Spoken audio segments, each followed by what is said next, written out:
While many people think of the Samsung Galaxy Gear as an Android accessory, it's really an Android device.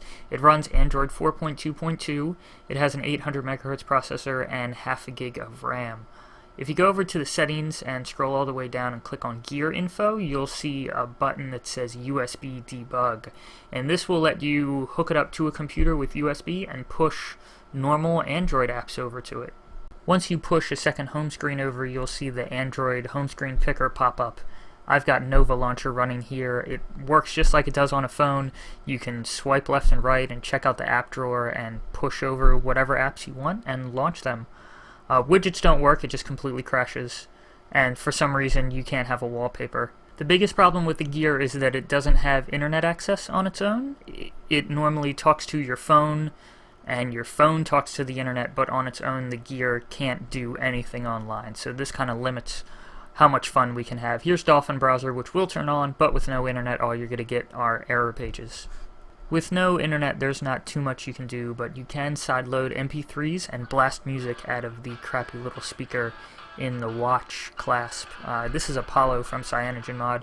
You can scroll around and play music and change tracks. It works perfectly.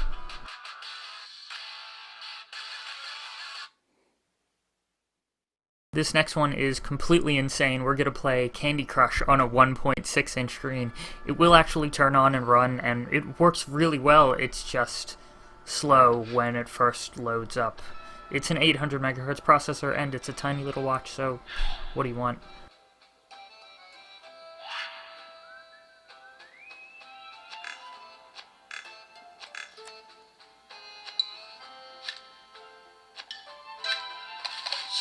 Okay, enough of that. Next up, we're going to open up MX Player and watch a little TV show. Spoiler alert, this is the last episode of Breaking Bad, so if you haven't seen it, look away.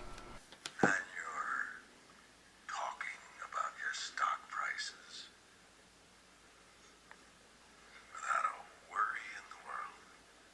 So that's it. The Galaxy Gear is a real Android device. It runs Android surprisingly well, actually. It can even play video. It might not be the greatest consumer product, but as a hacking platform, it's pretty fun. You can pretty much sideload whatever you want to it and do all sorts of crazy little projects like this.